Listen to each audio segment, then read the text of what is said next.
Happening now, the wake for a Chautauqua County Sheriff's captain who died in a tragic boating incident on Chautauqua Lake is set to get underway soon.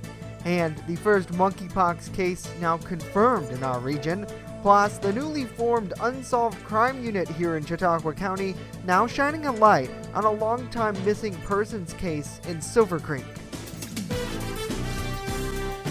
Live and on demand, this is WNY News Now. Thank you for joining us for WNY News Now. I'm Justin Gould. The wake for a Chautauqua County Sheriff's captain who died in a tragic boating incident on Chautauqua Lake last week is happening today.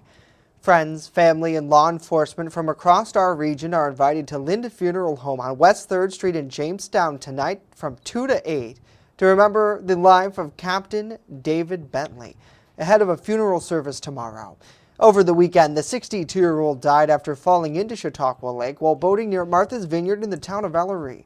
A neighbor and nearby vacationers attempted to save his life using CPR but were unsuccessful. Bentley's work at the Chautauqua County Sheriff's Office began in the 1980s, and most recently he was overseeing patrol and special teams divisions. For many years, he headed the Drug Task Force and served as a firearms instructor, teaching numerous topics at the Sheriff's Academy. The captain was known as a cop's cop and was committed to the job, family, and the community. Furthermore, Bentley comes from a family of law enforcement. That legacy continues on today with the officers he trained as well as his son, who works as an assistant district attorney. A funeral featuring a full police honor will take place at First Lutheran Church tomorrow at 11 a.m. A graveside ceremony will then follow at Fluvanna Cemetery ahead of a reception at the Fluvanna Fire Department. WNY News Now will carry live special coverage just ahead of 11 o'clock tomorrow right here on our 24-hour streaming network and channel 716 on Roku. The newly formed Unsolved Crimes Unit in Chautauqua County is shining a light on a long-time missing persons case in Silver Creek. That dates back to 1976. On March 8th of that year, 22-year-old Junice Thurekdek of Silver Creek was reported missing to the police there. Thurekdek was last seen walking home on Central Avenue after departing the Anderson Lee Library when she disappeared. The Silver Creek Police Department investigated her disappearance for several years but was unable to locate her. She has not been seen in 46 years total. Last month, the Sheriff's Office Unsolved Crimes Unit did receive a tip about her case while investigating an unrelated homicide case. They're asking for the community to come forward if they know anything. We have more information on who to contact at WNYNewsNow.com. A 59-year-old Jamestown man will spend nearly 6 years in prison after he was sentenced in connection with a federal drug trafficking case this week. The U.S. Attorney's Office in Buffalo announced yesterday that Alfredo Diaz was sentenced to 70 months in prison for possession with intent to distribute and distributing fentanyl. The sentencing is a result of an investigation that dates back to April 2020 following a search on May 13th of that year by the police department's Drug Task Force. Now, recovered during that search was approximately $52,000 in cash, fentanyl, drug paraphernalia, and a 2016 Cadillac SRX. Well, the city of Jamestown, alongside the Chautauqua County Chamber of Commerce and other partners, are hosting an entrepreneurship program today to help provide resources for local businesses. Our Bronson Rasmussen tells us more. Principal planner for the city of Jamestown, Ellen Shadle, tells us that tonight's event is accumulation of a project the city has been working on with the National League of Cities. Our partnership through both NLC and SourceLink was what we call resource mapping. And that is more or less taking inventory of the resources that we have for our entrepreneurs, our small business owners, but even beyond that for ventures of any scale, any scope, any stage of their business. The end goal is to help all businesses, no matter how small. So there's going to be resource providers that specialize in funding, financing, business plans. So certainly the fiscal aspect of running a business, but also marketing and sales in terms of how to connect your business to customers and clients. Jamestown's Community Chamber Coordinator, Carrie Swanson, is among those lending a hand. It's just an excellent networking event to get to know your neighbors and get to know who you can count on. In the end, officials doubled down that all businesses can take advantage of the free event, no matter their experience level. I think there's a lot in launching a business that you don't know what you don't know. And so sometimes you don't even know that you have questions about something until you find an area of launching a business. Bronson Rasmussen, WNY News Now. Bronson, thank you. Those looking to learn more can visit the Chautauqua County Chamber of Commerce in downtown Jamestown from 4 to 6 tonight. Well, free dog adoptions at the Chautauqua County Humane Society are now coming to an end. According to the Senior Programs Director, Brian Papalea, there were 40 dogs at the start of the event, but as of now, there are only around 20 dogs left available for adoption. The event was considered a huge success by the shelter because they found themselves over capacity last month. Free adoptions continue until this Saturday. More info and to see a full list of dogs available, you can check them out online at chqhumane.org. Certainly a great cause to get behind, as we're always petitioning there for our furry friends to find a forever home. And what better time to take Fido out for a walk? We haven't seen a lick of rain, Dakota, in what seems like forever. And I know, as you're going to talk about maybe a little bit later in the show, we definitely need it out there. Yes, we need the rain, but the good news is, at least for today, there is no rain out in sight. The Randolph Peaches and Cream SkyCam showing you a fantastic day out there. So if you do want to get out to Wheaton Park out there or any park around the region, it is looking fantastic for that. Satellite and radar composite, again, showing you a few of those clouds across the southern tier. We had a few rain showers moving basically southeast of Rochester today, but otherwise, that's it. We still could catch an isolated shower across the inland southern tier, but most everybody should be dry today.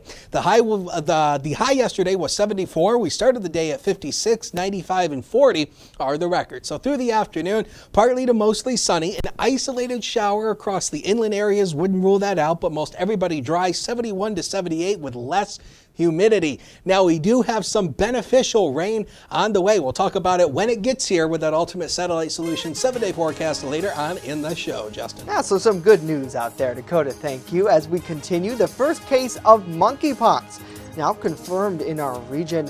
And later, continuing coverage of election 2022. Our Alyssa Wright hearing from the new candidate running for state assembly here in Chautauqua County. What's on her agenda when we come back?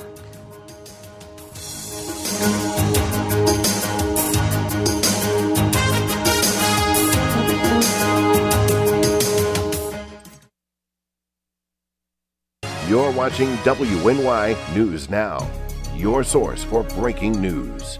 EagleZip.com is your local one-stop shop for all of your home and business computer needs. Located on Fluvan Avenue Extension, just outside of Jamestown, EagleZip.com sells and services all brands of desktops and laptops, as well as servers and network equipment for your business. All new computer sales include transferring your data from your old computer, plus a 2-year warranty. Call EagleZip.com today. Stop by EagleZip.com today and let us make computers easy for you. What is going on, my New York friends? My understanding is that you're in school for a little bit longer than most people, but I got some good news for you. Where are you going to be on September 10th? In Jamestown, New York, with me at 7 o'clock at the Reglena Theater, and you can get your tickets at reglena.com, REGLENNA.com. Make sure that you grab those now. It's going to be so much fun. Jamestown, New York, September 10th. Come and have fun with me. When severe weather breaks, one team has you covered, tracking the storms as they happen. Catch your First Defense forecast daily on WNY News Now. Stay fire safe this summer. Only use grills outdoors, away from siding and deck railings. Clean grills often and remove grease or fat buildup. Make sure your gas grill lid is open before lighting. Have a 3-foot safe zone around grills and campfires. Keep kids and pets clear of the area. Dispose of coals after they cool in a metal can. Never leave grills, fire pits, and patio torches unattended. Learn more at usfa.fema.gov. Brought to you by the Chautauqua Safety Village and the Jamestown Fire Department. With coverage that matters, this is WNY News Now. The first case of monkeypox has been confirmed in our region. According to medical professionals at Central Outreach Wellness Center, a 36-year-old man who recently traveled contracted this disease and is now recovering at home in Erie County, Pennsylvania. He had a rash on his skin that then turned into lesions.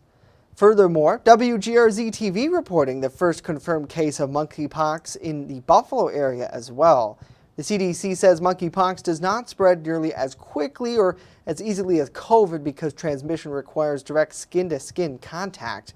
Symptoms include a sensitive or sore rash or lesions, swollen lymph nodes, fatigue, muscle aches, and chills.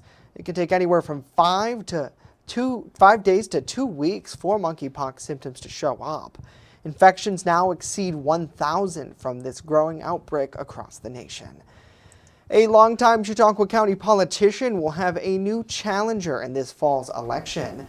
WNY News Now's Alyssa Wright joins us in studio with a political spotlight on her campaign. Alyssa? Justin, Democratic candidate for the New York State's Assembly's 150th District, Sandra Lewis, is addressing points of her plan to help improve Jamestown and New York State overall. Beauty here, not only in our location, but in the people who want to stay here, work here, raise their families. There's so many things I think we can do to improve people's lives. From Meals on Wheels to the Jamestown Juneteenth Committee, Lewis has been involved in the community. I believe that titles, we all have titles, you know. I believe first and foremost that we are human and we have some values in common. You know, we all want to have a good life for ourselves and for our children. We all want to have good education. So how could anyone, regardless of your title, be against that? Bail reform ranges and reproductive protections are among priorities for this candidate. I would love to see social services expanded, especially since it's post-COVID. You know, there are many mental health issues that I think people are dealing with. I would like to see it be very easily accessible. I also understand that we have bail reform issues. Lewis's campaign also focuses on equality for all. I feel that with my experiences, with my work ethic, with my love for people, and working for all people, regardless of your political affiliation, I plan to work on not having us be the poorest county in the state of New York. Now, during this fall's general election, Lewis will take on longtime Republican Assemblyman Andy Goodell. Live in the studio, Alyssa Wright, WNY News Now. The Buffalo grocery store where 10 people died in a mass shooting on May 14th is set to reopen this week. The Tops Friendly Markets will officially reopen to the public tomorrow. It comes 2 months after an 18-year-old gunman carried out what authorities say was a racially motivated attack. The suspect is facing numerous charges, including murder and attempted murder as a hate crime. Now, today is the 2-month anniversary of that mass shooting. A memorial service will be held to remember the victims and employees affected by the tragedy.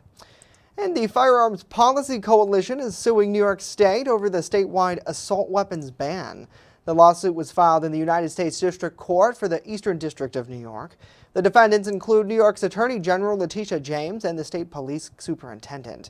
According to the lawsuit, the label of assault weapons is inaccurate and the ban on certain semi-automatic weapons is unconstitutional. New York State considers an assault weapon to be any semi-automatic rifle that has the ability to accept a detachable magazine and has one or more defined characteristics. For example, a characteristic that includes a folding or telescoping stock, a pistol grip, or a flash suppressor. Now, New York State's ban on assault weapons first went into effect back in 2013 after the passage of the New York SAFE Act, which was in response to the 2012 shooting in Newtown, Connecticut, and in Webster, New York. Coming up, it might be the dead of summer, but winter driving, it's on the mind as we break down a new law that is now going into effect in our region to remove snow from car roofs before you hit the road. But first, there's no snow out there over Lakeside Park in Mayville, thankfully. Chief Forecaster Dakota Hunter joining us with a full look at our weather forecast after this.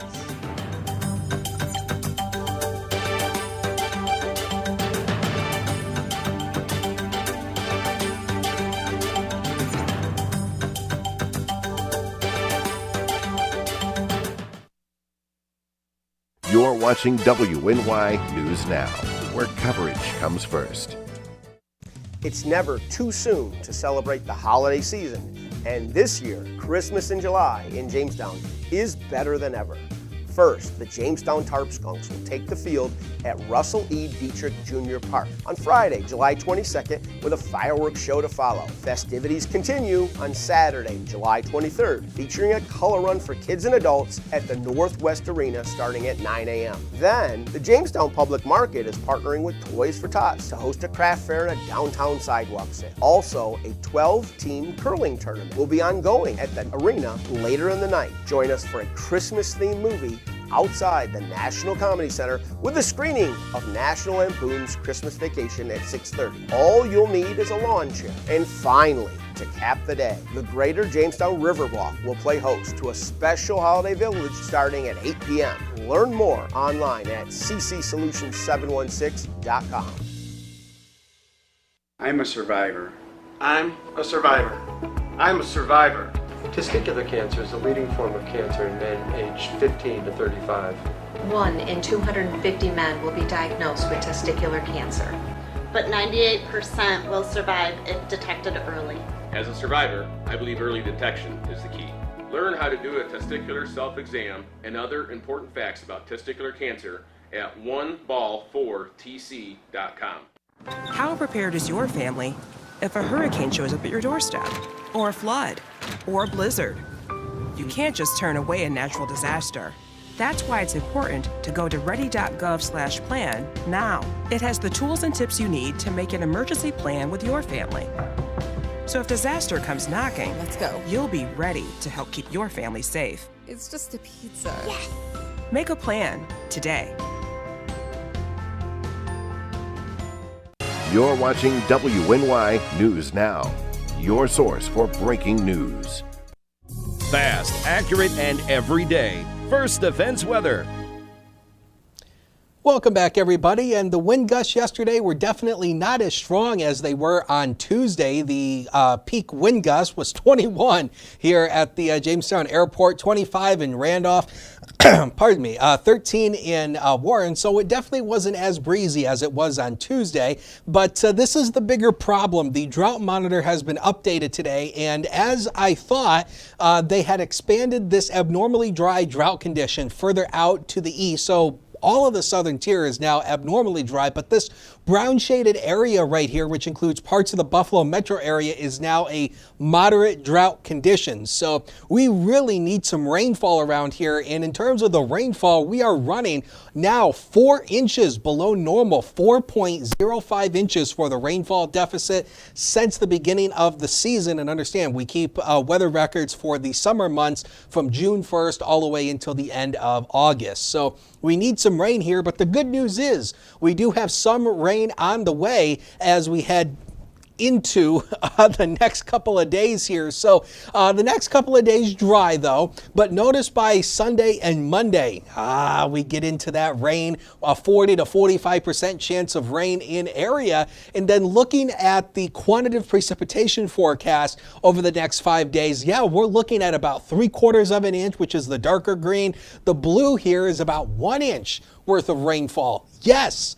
But this is going to be a couple of days down the road. So the good news is it's dry. if you want to do anything outside, but if you really need the rain, if your lawns and gardens need the rain, Mother Nature's going to give us a little bit of relief, but it's going to be a little bit down the road. That front has moved on through now, so our wind direction now has shifted around to the north. So the newest run of the computer modeling does paint the idea of a couple isolated showers further inland away from the western southern tier and the Lake Erie shoreline. Wouldn't necessarily rule that out, but I think most everybody dry tonight, partly to mainly clear. A nice night for stargazing. Then tomorrow will be a fantabulous day with lots of sunshine. The clouds do thicken up Friday night going into Saturday.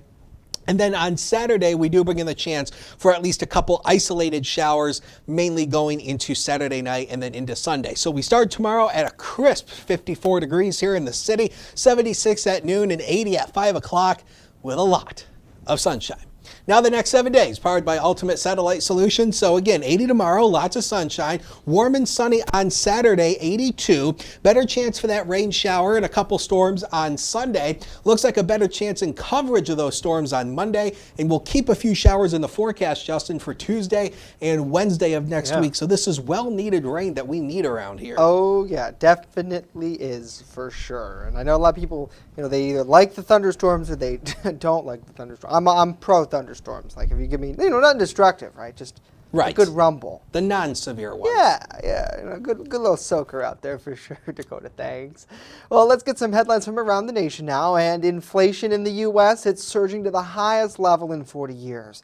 Wednesday, the Bureau of Labor Statistics reported that the consumer prices rose 9.1% last month in over a year-over-year comparison. That's the highest rate since 1981. It's also higher than the 8.8% that economists predicted, including the company Refinitiv. And now analysis of gas prices have played a major factor in June's spike, with the national average rising $5 per gallon in much of the U.S., according to AAA. The Bureau also reported that electricity prices rose 13.7% for the 12-month period ending in June. Natural gas prices also jumped 38.4% in that same time period. And the FDA has authorized the use of a fourth coronavirus vaccine nationwide. The emergency use authorization is now for Novavax COVID vaccine, which uses a different kind of technology to ward off the virus. Novavax was developed as a protein-based vaccine, which means it uses harmless protein fragments to teach the body's immune system on how to fight COVID itself. The new vaccine is reported to generate a broad immunity response to COVID's variants, including the Omicron BA 4 and 5. The CDC's independent vaccine advisors are meeting on July 19th to make a final recommendation, which will then have to be approved by the CDC director. Because that's expected to happen, the Biden administration has already opened and ordered 3.2 million doses of the new Novavax vaccine. And speaking of, President Joe Biden landed in Israel yesterday, starting his controversial Middle East tour. The White House says he plans to meet with leaders in the region to build up connections, but the trip could also focus on boosting oil production too. Our congressional Capitol correspondent Rachel Knapp has more from the White House. The White House says this trip is not all about oil, but that energy security is one of the topics. And of course, this comes at a time when families are really feeling the pain at the pumps.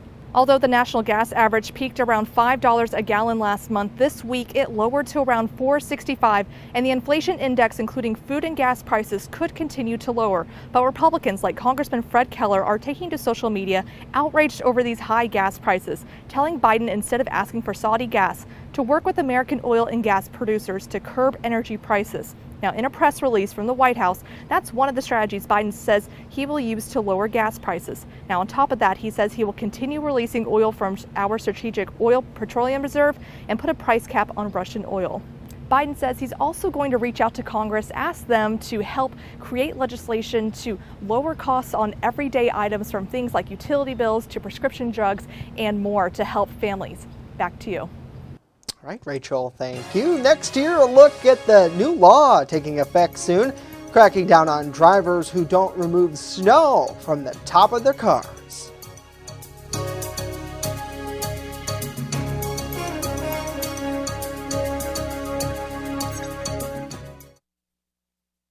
With coverage that matters. This is WNY News Now. I don't think that many kids in my son's school even do it. He makes fun of his friend who vapes. He would never try it. She's into soccer. She's on the honor roll. She's just not the type. No way. No way. No way. No way, my kid would never vape. Get your head out of the cloud. Today, nearly 8,000 kids will start vaping. Maybe even yours. Learn about the dangers at talkaboutvaping.org. Catch your First Defense forecast daily on WNY News Now. It's not just what we say, it's what we do. Local first. It isn't just our slogan. It's our mindset every single day. So whether you're watching our daily live streams or staying up to date with reports on our website and mobile app, you'll always see the same attention to detail from reporters who passionately care about our community, who have one goal in mind: to always put the facts first. For me, it's more than just getting the forecast right. What I love the most about my job is that I come into work every day to help break down the weather, letting people know how this is going to impact their day. We take pride that First Defense Weather is the only local weather team in the Southern Tier. We don't just copy and paste our weather from outside sources. Every part of our forecast is handmade right here in-house, something our team really takes pride in. What matters to you matters to us. Every story, every day. WNY News Now, where coverage comes first. You're watching WNY News Now, your source for breaking news. It's the middle of summer, but let's think ahead to the winter season. A new law now taking effect ahead of it in Pennsylvania. It passed this week, and it's all about driving with snow and ice buildup on vehicles. Erie News Now's Keelan Berrien reports. You flinched, didn't you? Well, think about what this driver did, seeing snow flying towards their windshield. It's something we've all seen before. Snow or ice flies off of vehicles and lands on the car behind or beside them. Because of this, drivers hate driving in the winter. I'm not a fan. I don't love winter at all. Especially semi-trucks when they have like the snow on the top and it just falls on you. It's really scary. That's why Pennsylvania passed the Christine Law. It requires drivers to remove all snow and ice from vehicles at least 24 hours after a heavy snow or ice storm. I mean, obviously, you're going to be driving a car. It needs to be removed. It's the middle of July, so you don't need your snow brush just yet, but it's crucial for next winter because the law goes into effect the next 60 days. I understand where it's coming from, but I also see the challenges that we can't reach a lot of the top of our car, especially if we have a foot of snow overnight. Yeah, I have a 3-row SUV. There's no way I'm reaching the top of that. Which is why Victor Irizarry, owner of Prestige Auto Body, says SUVs and big trucks are the main vehicles he fixed with related damages. So it starts adding up real quick. 1,200, 3,000, give and take. It's things like hoods or windshields that's damaged often because it's not an easy fix. You're not going to find too many two-wheel drives on the road. You see people who just clear a spot for them to see where they're going and driving down the road. And this reduces visibility as well. After all, just remove all the snow. It's common sense just to remove the snow and ice off of your car if you're going to be moving it. Keelan Berrien, Erie News Now. All right, Keelan, thank you. Yeah, that shot there, terrifying, and I'm assuming that's the whole reason why they passed this law, but a good point by the folks in our region he talked to. Common sense. It seems like a lot of people should clean off their cars, but I know they don't. Mm-hmm. And whether it's because the SUV is too high or whatever the case, they're running late, whatever people the case are just too lazy. Be. Yeah, clean it off. That's my honest opinion. Is the fact that people have gotten, and this is my humble opinion, so send the hate mail to me, not Justin. But I just think people have gotten so lazy to the fact where people don't even want to do it anymore. Yeah, and see, they'll just be like, okay, I'll just brush off a little bit on the windshield so I can see, and off I know I go. Alyssa brought up a good point. She said with the whole high SUV thing, where she's a little shorter and she has a hard time sometimes getting up there to try to brush that off. Let us know on social media at WNY News Now. But you see, that's why they make extended snow brushes. Right. Buy one. There's a fix for everything, I suppose. And one thing to note, the law is in effect already here in New York. They already have that on the books that you have to clean off your car. Although, I don't know, I've seen people driving around and do they really enforce that? I guess that's another story. I for don't another think day. so. I mean, you know, at least not here, because, you know, in the wintertime, I see a bunch of people driving around, you know, with literally their entire car covered It's like a with snow with- mohawk for your Toyota Corolla. I kid you not.